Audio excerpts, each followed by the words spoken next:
Adam, congratulations. You came from behind to take 3 points against Chelsea. Just how huge is this moment? Massive. You know, we had a few tough games recently, and we knew it was going to be a tough night tonight. You know, Chelsea are a top opposition, and you know the lads dug deep. You've seen at the end how hard everyone works. That's what it means to play for this club in front of this crowd. You have to be on it every time, and you know, nights like this we won't forget.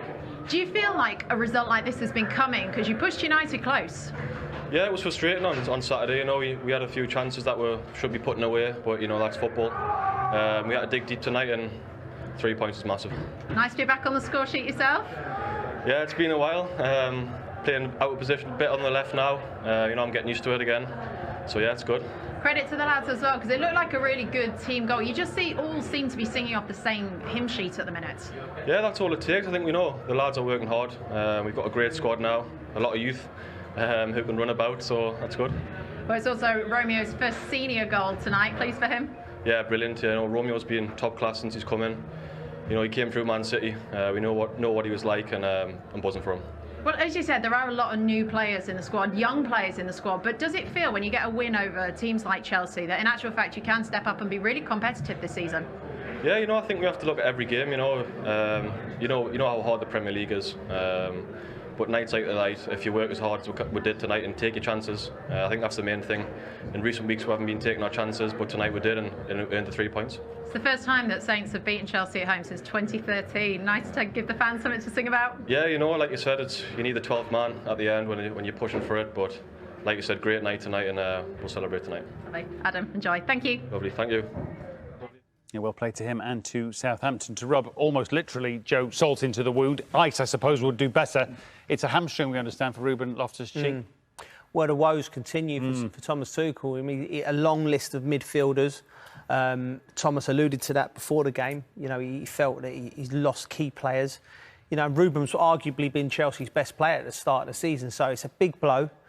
Kovacic come on. Couldn't really get that energy. He's not got any football in his legs. Not had a pre-season, you know. But nobody's going to be crying any tears for Chelsea. The squad's huge. Billy Gilmour is another international who can come in and play in that role. So we just have to go back to the drawing board. And it's a huge game at the weekend against West Ham at home, and a must-win game. Even at this, you can't lose 3 of your first 6 games in the Premier League and expect to compete even to get into the Champions League. So it's tough times for the club. Might be a chaotic last couple of days of the window. We shall see. And actually, after a pretty good start, certainly took the lead, and it was a nice move, and Chelsea were kind of in control at that point, Jay. Yeah, they had, you know, the wind was in their sails. They were playing some good stuff, and particularly down that left-hand side. Cucurella's runs. Mason Mount was really active also. And it felt like the goal was coming, as much as kind of like Southampton were working hard. This area of the pitch was really being exposed, and we highlighted that run from Cucurella at the end of the first half, and Raheem Sterling does what he's going to continue to do in a Chelsea shirt, in my opinion, which is score goals, score big goals and important goals. It just wasn't enough tonight, and if anything, there wasn't enough of his type and that type of area to, you know, get Chelsea back in the game. Sometimes, Franny, we pick out a player before a match and they let you down. This guy ain't going to let many down, I don't think, even at 18, Lavia. Not at all. You know, seeing his Premier League debut at such a tender age, and the calmness and the composure that he shows, the confidence he shows, and we're seeing that with the way that he's scored his first Premier League goal as well this evening, and you know, just outstanding. And that sort of boosted the team to then kick on a little bit, which resulted in this goal from Adam Armstrong. You know, absolutely great. That's a great little cutback from Perot. Yeah. Armstrong doing well just to hold his run. All the others had made that run forward, taking the Chelsea defence in, and yeah, great composure, perfect timing to score a goal for Southampton.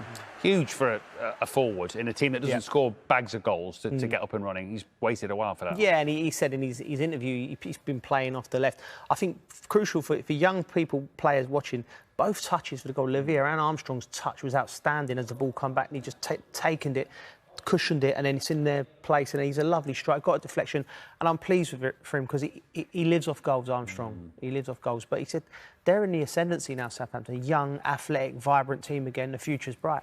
On another night, it might have got worse, and that might have killed the game. It turned out not to matter so much, but Thiago Silva, who's, I think, 38 years young, he knows how to keep the goal clear. Yeah, he was just calm when he needed to be. Right. He was brilliant.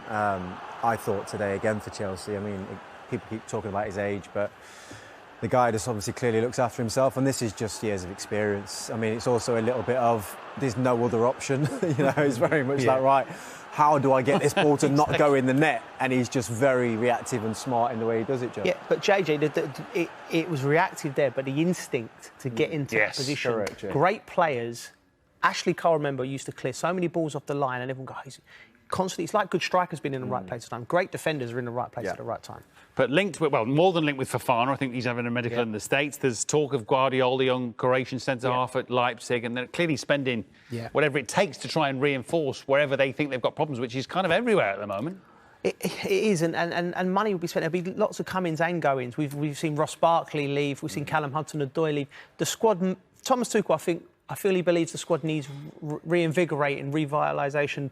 And that, by the second half performance in particular, it's needed because Chelsea wasn't tight enough to players. The passing wasn't crisp, and I think he's recognised that. And I think the owners will back him. I think there'll be some movement in the next 2 days, and Chelsea fans will certainly be eager to see new faces come through the door. Perhaps they should have spent 10 million or so on Armel Bella-Kotchap. He was terrific. We'll talk about him before we're done, but let's hear from the Chelsea boss, Thomas Tuchel, with Becky. Well, Thomas, how do you sum that one up tonight?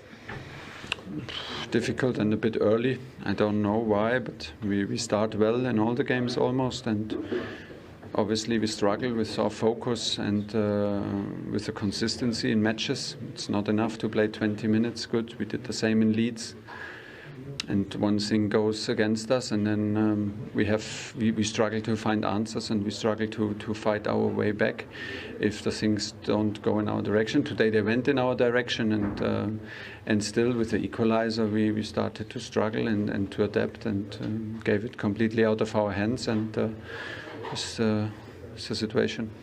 Does it concern you that it will take time to sort of dissect and work out why things aren't clicking, bearing in mind the game's I don't know if concern is the right word. I absolutely dislike to lose, and it's already second time in the season, very early, and it does not take, I think it does not take a lot to beat us. This is what I don't like. We are humble enough to understand that we can lose football matches, and of course away matches. This is also, we don't like it, and we try to win every match, but the way we do this is for sure something we need to understand as fast as possible and to change. Ruben Loftus-Cheek came off at half-time. Was that a knock or...? Yeah, it's a hamstring injury, so next midfielder out, there's no one left. So the recommendation for Mateo Kovacic was 20 minutes. We made 45 out of it. It's a situation I also don't understand why we are in this situation regarding the injuries, and the injuries like all players in midfield. But that's the way it is, and we need to find solutions. Are you also confused as to how it's only Raheem Sterling at the minute that's giving you sort of attacking returns in your forward line? Yeah, it is what it is. It's a reality, and we played with 4 offensive players now many times. Like I said, I think in the first 20 minutes we created quite chances, half chances, but we struggled to score, which is also not brand new for us, and does not necessarily need to have the consequence that you lose matches. You can also win 1-0, you can win 2-0 with a late goal, so no problem. But then you need to have a clean sheet. You need to be more focused, and amount of individual errors, lack of concentration is simply too high at the moment to win football matches consistently. We can win, of course, what we proved, but it's not consistent enough. What do you plan to do between now and West Ham on Saturday? To understand the match. I have no plan right now. I need to understand what the team needs. There's no plan at the moment, but we will have a plan when we arrive on Saturday. Thomas, thank you for your time. Hint of a smile, and he's kind of trying to be calm and composed, but I sense he's got kind of problems on top of his problems. He's like exasperated. He's frustrated. Yeah. He's highly frustrated, but I always like his kind of frank and honest approach to his interviews post-game. He highlights the issue, exposes it, and you know full well, I mean, Becky asked the question, but you know, Monday morning, probably from tonight on the coach. These managers are so diligent in the work they do. He'll be kind of already dropping in a few conversations with the players, and then by tomorrow morning, when the players are recovering, you know, they'll be fully aware that essentially he feels like they've got a soft centre, and that's what needs to change, and that's what's costing them, because it's not the ability and the quality they've got. And you know, you do feel kind of going into the game against West Ham, it's one of those types of games, a bit like the Tottenham one, where they'll be up for it and you'll see a different version of Chelsea. But there's no doubt there's enough to be concerned about there for Thomas Tuchel. I know he's got injuries, but what's his best team? I picked up thing Matt. He said the way we lost. I think that's crucial. He didn't want to get engaged with Becky about too many reasons we lost. He wants to look at it. He'll have ideas in his head, but he wants to look at it and reaffirm why he thinks we lost. But I think that was a message to his team where he's like, we can't go out with a whimper, not creating chances. With all due respect to Southampton, you know, if Chelsea are looking to go into the Champions League, I think that's what concerned him. He said we played with 4 offensive players when he's asked about Raheem Sterling being the only one who's scoring goals. So he's got all these questions floating around in his head, and JJ's right. It starts from the coach ride home. It might be a little word in someone's ear. And the game against West Ham is going to... you don't even have to get the lads up for that. It's a London derby. The stadium will be rocking. But he has got his problems. He's definitely got problems. Yep. Absolutely. Can they fix them for the weekend? Couple of days of the transfer window. All smiles, you'd think, for the Saints, though, tonight, and heading to Wolves at... Well, Ralph, is that another performance to be proud of, but this time 3 points? Yes, exactly. This is the difference to Saturday. And this is what I said my players before the game. It's not enough to get good warm words after the game and have no points. Today we have to take the situations when they are coming to score and to win a game, and the belief was there from the first moment. And even after being 1 down, I didn't have the feeling that we are struggling. We tried a lot today against a very good opponent, but I think with this effort you deserve a lot. Well, with the goals as well today, first senior goal for Romeo, how pleased are you for him? Yeah, it was the positive thing that he's played a fantastic game and scored a goal, and the negative thing is that he's maybe injured now for a few weeks, so it's not perfect. But he has shown in the first games how good he is for us. Yeah. Adam Armstrong as well, first goal since November. He's had to be patient for that. Yes, absolutely. But when you work hard for a team, then you get in a moment where you get the praise for it and the reward. And I think today was the moment. And I mean, we speak about the goal, we can speak about all the sprints he had done to defend in our own half. It is unbelievable, and I'm so happy that he get the reward for this work he has done. Do you feel like there's something potentially quite special developing between you and the whole squad? Yes, I said it from the first day on, that we have the feeling that we have a team that is maybe young, but there's a lot of empty space on the hard disk, and they can learn quick. And I think in the end, this is the way we have to go, but we also like to go. And when you see the body language from the young lads, when you see how they are taking the lead on the pitch, this is more important than taking the lead in the dressing room. They have fun of working hard. They have fun of running a lot and fighting. And then, when the right moment comes, also for playing football and scoring goals. From Ralph with Becky to Captain Cole on the bridge in a moment. But let's give some love first, you two, to Armel Bella Kotchapa, 20-year-old centre-half who's definitely catching the eye, Franny. Yeah, most definitely. I mean, he's one of 5 or 6 signings that we've made in the summer of young players that have come into the squad, had an instant impact right from day one already. And the performances that we're seeing, it's almost like a maturity beyond their years, really. I mean, you know, just defensively takes up good positions. He recognises danger. There was a few circumstances. This was one. Did he go and close Sterling down, or does he hold his space? And he made the decision and timed it perfectly.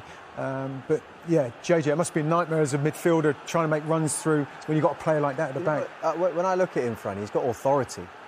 He commands authority in the way that he plays, how aggressive he is in the tackle. Add to that his positional sense, which Franny has just touched on. But I always feel that, you know, when you're in that back line, you always want one kind of leading the way, the one that's kind of telling everyone, let's get up, let's drop down. let's communicate. He seems to be the one that wants to take that mantle, and at 20 years of age, to be able to kind of hold that kind of responsibility and perform the way he has. Not just today, by the way, he played well against United as well.